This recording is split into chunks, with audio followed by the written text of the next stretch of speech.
Kollywood star hero Vijay నటించిన జన నాయగన్ విడుదలపై సందిగ్ధత నెలకొంది. వినోద్ దర్శకత్వంలో రూపొందించిన ఈ భారీ యాక్షన్ థ్రిల్లర్ను సంక్రాంతి కానుకగా జనవరి 9న ప్రేక్షకుల ముందుకు తీసుకురావాలని చిత్ర బృందం ఎంతగానో ప్రణాళికలు వేసుకుంది. అనివార్య కారణాల వల్ల సినిమా విడుదలను ఆపివేసినట్లు కేవీఎన్ ప్రొడక్షన్ తెలిపింది. మరికొన్ని గంటల్లో ప్రేక్షకుల ముందుకు రావాల్సిన ఈ సినిమా విడుదల వాయిదా పడటంతో అభిమానులు నిరాశపడ్డారు. అయితే జన నాయగన్ బృందానికి అందరి మద్దతు గొప్ప బలం అన్నారు. ఈ చిత్రం జనవరి 9న ప్రేక్షకుల ముందుకు రావాల్సి ఉండగా అదే రోజున తీర్పు ఇస్తామని కోర్టు తెలిపింది.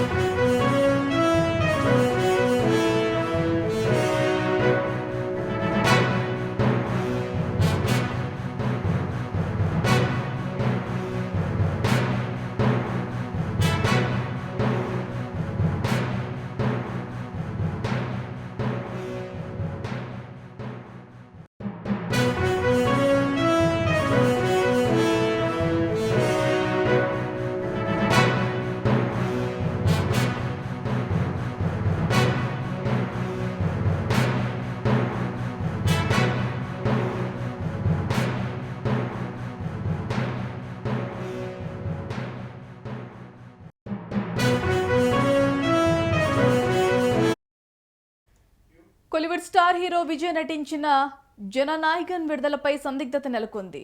వినోద్ దర్శకత్వంలో రూపొందించిన ఈ భారీ యాక్షన్ థ్రిల్లర్ను సంక్రాంతి కానుకగా జనవరి 9న ప్రేక్షకుల ముందుకు తీసుకురావాలని చిత్ర బృందం ముందుగా ప్రణాళిక వేసుకుంది. అనివార్య కారణాల వల్ల సినిమా విడుదలను ఆపివేస్తున్నట్లుగా కేవీఎన్ ప్రొడక్షన్ తెలిపింది. మరికొన్ని గంటల్లో ప్రేక్షకుల ముందుకు రావాల్సిన ఈ సినిమా విడుదల వాయిదా పడటంతో అభిమానులు నిరాశపడ్డారు. జననాయగన్ బృందానికి అందరి మద్దతు గొప్ప బలమన్నారు. ఈ చిత్రం జనవరి 9న ప్రేక్షకుల ముందుకు రావాల్సి ఉండగా అదే రోజున తీర్పు ఇస్తామని కోర్టు తెలిపింది.